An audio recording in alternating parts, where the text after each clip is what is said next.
What's going on, guys? Zuko back with another Dragonflight video. Hope you're all doing really well. I'm back with the plaid. We got the plaid back on. Feeling good. I want to talk about Ele Shaman today. We're keeping the range series going. I'm going to show you the rotations on what I think the best elemental build is, probably going into Mythic Plus for the next season in Dragonflight. I've tried a lot of different builds, and this one I think is the best one. And, yeah, there's a couple different builds for Ele, but unfortunately some of them just aren't as good as the others. So I will talk about that, and I'll go into the talents and stuff in a second, and then we'll show some footage, of course, of the dungeon that we did. The tier set looks pretty good for Shaman, not going to lie. I kind of like it. Yeah, I'm going to continue on with the Warlocks after this. We're just taking a quick pit stop on Ele Shaman. So the classes, the specs I have left are Demo Lock, Af Lock. We'll do those. And then both Hunters, or no, sorry, just BM Hunter, because I already did MM. And then I think Evoker. So I think we've only really got 4 left for the range series. Once I'm done those 4, I will do a range tier set list. So it should be within about a week or so for you guys who are asking. All right, let's dive right in. Let's talk about Ele Shaman. So class-wise, class tree-wise, they have, we've talked about this for a long time, but Shaman in general has some of the best class trees in the game. And I forgot to put the music on there. And it's pretty simple. You only really have to come down and get improved Lightning Bolt, but you also really want to get Spirit Walker's Grace. That's another big thing for Ele Shaman. This will help with your DPS tremendously because it allows you to obviously move while casting. And there's multiple moments in the dungeon footage I'm going to show you today where if I wasn't able to move while casting, I would have lost a ton of DPS. It's particularly helpful on bosses, which tend to have lots of mechanics like on the ground that you're going to have to avoid. So you don't want to stop casting while moving. And with our build, we actually don't run Lava Surge at all. So you don't get any free Lava Burst procs. Which I might change this later, but this is the build that I'm going with for now. So you don't get any of those moments where you can just like stutter step and get a free cast. You do get Ice Fury, which will give you 4 Frost Shocks, which you can cast while moving. So between your Ice Fury Frost Shocks that you can cast while moving and Spirit Walker's Grace, you have a lot of mobility within this build that allows you to get your damage out even while mechanics are coming out that you have to avoid, which is really, really helpful. Okay? On top of that, the third and most important thing, I think, is that you really should get Gust of Wind. This is something that I kind of memed about early on when Dragonflight was releasing, but I do think that for Ele Shaman in particular, you need Gust of Wind. It is another essential mobility tool that will help you get out of mechanics that that you need to. You'll see me use it a couple times in this dungeon, where at the very last second, I jump out of danger, and I'm able to sort of greed for that last couple of moments when you're casting. There's so many moments like that for Ele Shaman. If you play casters in general, you guys know you want to be able to greed for as much damage as possible. You want to get that last lightning bolt off, that last lava burst. Otherwise you're losing damage. Melee guys get to move around and do damage all the time, but for casters, you have to really min-max your ability to move around. So Gust of Wind is another important part of that, okay? The rest of it, you can pick and choose what you want. Thunderstorm is very, very good for CC and Mythic Plus. Nature Swiftness is also very helpful. Another tool that actually kind of helps with mobility. It sounds weird, but allowing you to get that one instant cast, chain lightning off is really good. It also helps with your damage. So Nature Swiftness is an important part of this build, and it will synergize very well with Flash of Lightning, which I'll get into right now. So that's it for the class tree. Really, those important things that I'll just summarize again. Spirit Walker's Grace. You want Gust of Wind. Those are very, very important. Pick up your improved Lightning Bolt down here. And then you're looking at Nature Swiftness as being that final kind of big piece. A lot of the mobility that you're going to want in the tree is coming from these 2 nodes right here. Gust of Wind, Spirit Walker's Grace. Okay? Now, let's talk about the actual build itself. As I said before, there is nothing to do with fire in this build whatsoever. Lava Surge and Echo the Elements we don't even take. We don't take Call of Fire, no Flame Cauldron, nothing. We do come down here and get Primal Elementalists, and of course we're taking Storm Elemental in the top. Storm Ele is very, very important. He does a ton of damage, especially with his extra ability that you get from Primal Elementalists. Pretty important to use him as much as you possibly can. With this build, a couple highlights. We are taking Stormkeeper, but we're only taking 1 Stormkeeper. The rest of it is going to be Lightning Rod damage. And In the footage that I'm going to show you, you can see the lightning rod damage just absolutely pumping. I don't know if I actually highlight the... I do look at the overall damage at the very end. So the overall damage on my lightning rod ends up being about 10% of my damage, which is really, really good, just coming from one talent. So I have messed around with builds where I took double Stormkeeper, and it's okay, but for some reason lightning rod is just better, in my opinion. So I think that it's just a really fantastic node, and you don't really miss only having one Stormkeeper, especially because the entire crux of the build revolves around Flash of Lightning.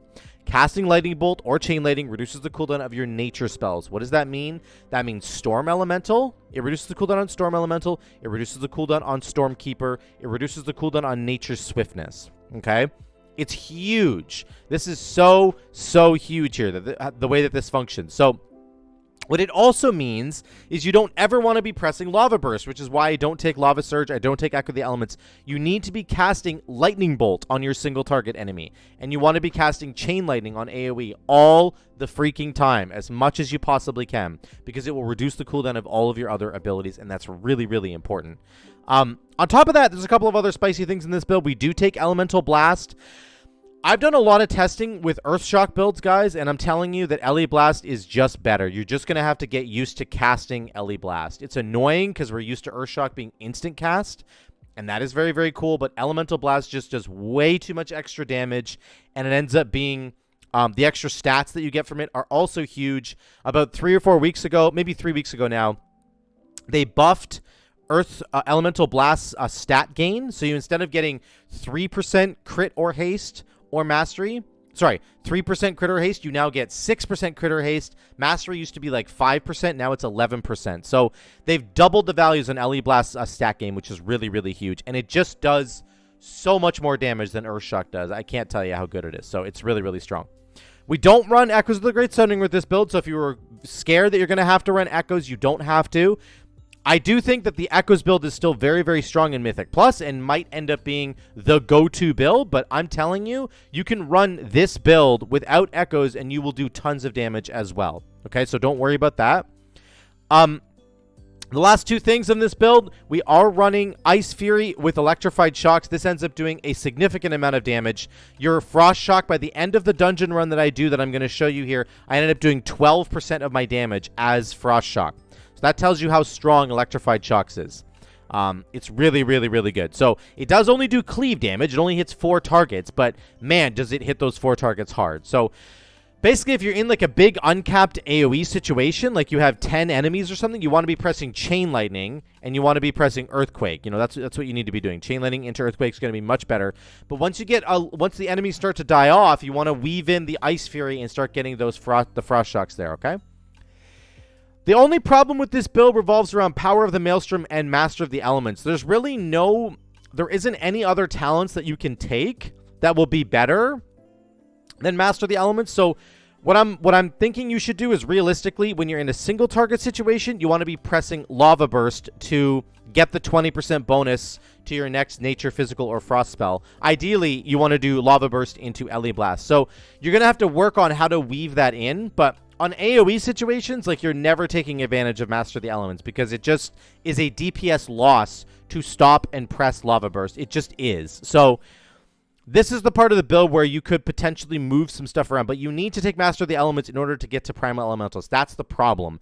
Primal Elementals is so good getting the extra ability from your Storm Elemental. I can't stress enough how good this is.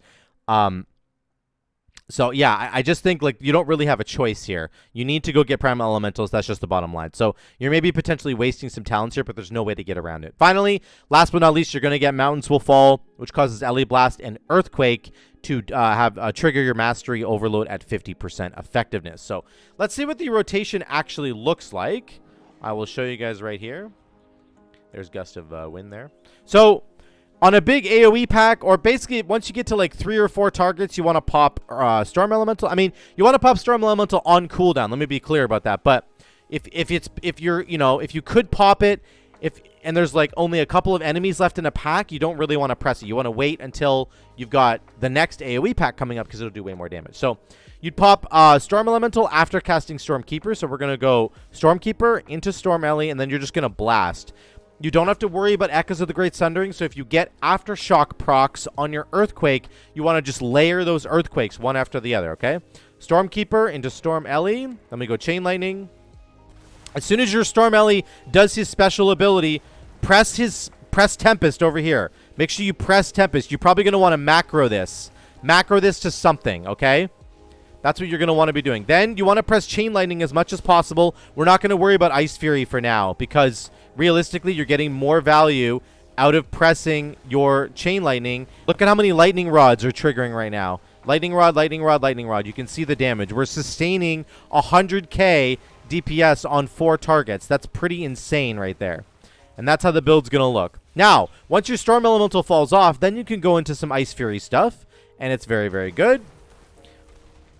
Get those Ice Furies going because they will do lots of damage. The Frost Shocks will do lots of damage to the enemies. Then our Storm Keeper is back because, of course, we're reducing the cooldown on everything with Flash of Lightning. Remember that. That's what you're doing. And this is how the build works. You just cycle between Chain Lightning and Earthquake. When you get Aftershock procs, you want to make sure that you're just pressing Earthquake back to back to back. Don't worry about proccing Echoes of the Great Sundering. You don't have to weave in your Elemental Blast at all. It's not a problem. On single target damage, you're just filling in Elemental Blast, and you're going to see that in the video that I show you here. Your damage profile will end up looking something like this. Lots of Earthquake damage, lots of Lightning Rod damage, Chain Lightning Overload. There's the Tempest from Primal. That's the Primal Elementals buff right there. That's why it's worth it to path all the way down here and get Primal Elementals, because he ends up doing... Usually it's like 5 to 8% of your damage just with his special ability. That's not even the rest of his stuff. So that's how strong that is. Okay? Okay, let's jump over to the gameplay. At the very end of the video here. Let's just go back to the start here and get my webcam up. So you're going to see this opener. I forgot to actually set my details profiles correctly, but you're going to see here, once this fight ends, what my damage was overall. This is with my full combo. I'll show you on the next pull. I'm going to switch everything. So we end up doing 94k DPS there. A really, really strong... Here we go. I clean it all up. Now we get back to the regular pulls here. The only sort of tricky parts to this build is trying to proc your Elemental Equilibrium when you are in an AoE situation, because you're not going to press Elemental Blast. Like I'm doing 100k again. You're not going to press Elemental Blast in AoE. And Elemental Blast, of course, immediately procs Elemental Equilibrium for you, which is fantastic. But you're not going to use it in AoE because you're going to want to use your spender on Earthquake. So you need to be a little bit conscious of, like, is my Elemental Equilibrium buff falling off? So, for example, you can see in the video, my Elemental Equilibrium buff is about to fall off right here. So what do? I want to proc it again. It's ready to be procced again. My debuff has worn off. So do I proc it right now? Probably not, right? Because then I won't have it for my next pack. You don't want to... I just procced it right here. You can see I got a debuff again. So that's a mistake from me. This is something you need to be conscious of, because I'd rather have my Elemental Equilibrium buff right now ready to go so that I can absolutely blast this next pack, because I can get 15% more damage on this next AoE pack. So that's just something to keep in mind. Be aware of your Elemental Equilibrium timings and how you're going to use it, because right now, instead of only doing... I end up doing 100k here, but instead of doing 100k, I could have done 150k. So I bump up to 110k right now. I could have probably done 150k. So just remember that. Keep that stuff in mind with Elemental Equilibrium. You want to make sure you're proccing it at the right moment. Again, same with Stormkeeper, same with Storm Ele. I think I've cast Storm Ele right here when he procs, or I might save him for the next pack. I probably should have procced him right now, but I think I'm going to save him for the next pack. So a couple of interesting cooldowns to just remember in your head. Elemental Equilibrium, when do I want to make sure I'm proccing that? How do I want to proc it? Number 2, Storm Elemental, make sure you're proccing him basically as much as possible. I should use him right now, and if I don't, that's a giant mistake. So I'm not using him right now. I'm just like not aware that he's off cooldown because I'm an idiot. So that's a mistake for me. Unfortunate there. You want to use him in an AoE situation over a single target situation. I still end up doing 92k. I would have done over 100k easily if I had popped my Storm Ele on that. So Storm Elemental, Elemental Equilibrium, and then your Stormkeeper buff. Want to make sure you understand how to use, when to use those cooldowns. So here I am going to Lust. Start with Ice Fury, then Lust, then I pop Storm Elemental, and then we're going. I do want to press Lightning Bolt as much as possible. And remember, I don't have to use my Earthquake on a single target boss fight because I don't have Echoes of the Great Sundering, so that's kind of nice. We just get to press Elemental Blast as much as possible. And then you're just doing a Lightning Bolt, Lightning Bolt, Lightning Bolt, Lightning Bolt, while your Storm Elemental is up. And your Elemental Blast on single target, it will take care of all of your Elemental Equilibrium problems when you're fighting a boss. So you never have to worry about proccing Elemental Equilibrium on a boss fight because single target, because Elemental Blast just does it for you, which is fantastic. You can see I'm getting maximum value out of my EE buff over there as soon as it comes off of cooldown, so you get to use it again. So anyway, yeah, here's a spot where you could use Spirit Walker's Grace. I think I forget to use it here, but you can see we're sustaining about 40k. If I was playing this perfectly, we would be sustaining 40k single target, which is fantastic. That's a really good benchmark to have for all DPS right now. So that's good stuff. All right, we're gonna move forward. Wait, what was my damage there? Yeah, Lightning Bolt and Elemental Blast. You can see Elemental Blast overloads because of Mountains Will Fall. Very, very cool. And look at my Wind Gust from my Primal Elementalist. He's really, really good. Make sure you're using your Elementalist and make sure you're using his big cooldown there. Some more AoE stuff here. I am going to skip ahead a little bit. We end up doing 60, 70k. That's the cool thing about this build. You can kind of sustain 60 to 70k on like every single pack, and then there's moments when if you're getting aftershock procs on Earthquake and stuff, you can get up to over 100k easily with Stormkeeper and with your Storm Elemental. See, this is a pack where I'm doing about 60k. I end up getting stunned here and dying, I think, because I forget to... Yeah, I'm just standing in the fire like an idiot, and then I get stunned from the Storming buff, I think, the Thundering buff. But you can see we're sustaining 74k, and I'm playing very poorly. Imagine if I was not getting stunned. Imagine if I had cooldowns up. You can sort of see how that works. So we get back to this pull, and I get right back up to 70k on the next pull of the exact same pack. It's just really good, consistent damage, guys. You have those big burst windows when you have Stormkeeper plus Storm Ellie, and then when you don't have those, you end up getting lots of damage anyway. So let me skip ahead here past this guy and past the bird boss. I will get past the bird boss as well. Let's get to the big AoE rotation here. So this is the huge AoE pull in Algathar Academy. You guys have seen me do this 100 times now. One thing that's important to do here is try to stun the enemies, actually, because it ends up being really important. I stun them right now. Now my damage goes off here. 140k, 150k. We're just popping right off. I don't even have Storm Elemental up for this. Imagine, I almost get 200k. Imagine if I had Storm Elemental up right now. I'd be over 200k easily.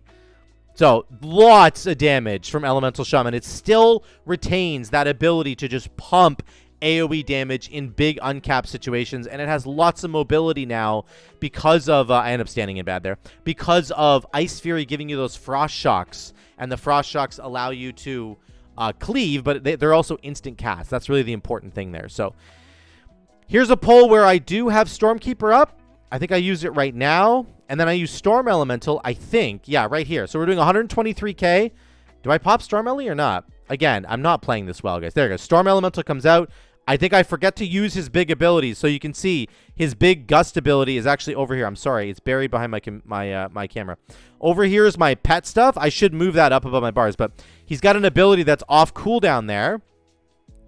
I'm so sorry, guys, that was covered. My bad there. I'll sit over here for I'll sit in the bad corner for the rest of the video. But again, we're doing 120k, and I'm playing this badly. That's what I want to highlight there. Is that again, I just forgot that my pet's abilities were over there. Get a macro for your Storm Elemental's ability. Unlike me, get a macro, and you will pop it every single time, and you will do way, way more damage than I was doing here. Let's get to the last boss here. So, what's my big sort of synopsis on Elemental Shaman here? Man, it is in a really, really good place. Let me just say that out of the gates. The lightning side of the build is doing very, very well. The fire side of the tree for Ele Shaman is not doing very well. I did try a couple of dungeons where I took Call of Fire and Flames of the Cauldron and Lava Surge and went all the way down to Skybreakers with Fire Elemental, and I tried Liquid Magma Totem to see, hey, is this like possible to get lots of AoE damage with this? And honestly, guys, it's kind of just garbage. It's really, really not good.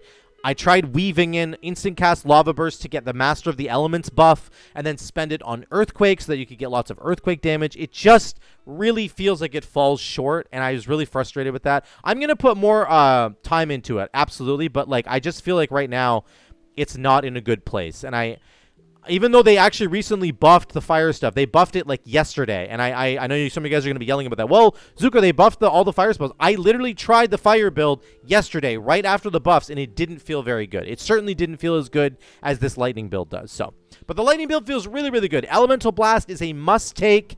Ice Fury with the Frost Shocks makes your build very, very mobile.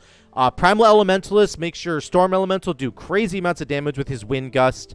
And Lightning Rod at the bottom of the tree is an absolute must-take, in my opinion. You only need one charge of Stormkeeper. Don't worry about that second charge. Of course, you're reducing the cooldown of all of your abilities with Flash of Lightning in the talent tree. It just feels really smooth. It feels really good. It's enjoyable to play. It's very mobile. I like it a lot, guys. So you can see our damage overall here at the end of the dungeon was around 60k. That's a very good benchmark to hit right now for all DPS. So if you want to play Elemental Shaman, grab this build, take it into Mythic Plus, and you're going to have a lot of fun with it. So thank you guys so much again for watching. I love you all. Let me know what you think in the comments down below about Ele Shaman, and I will see you in the next one.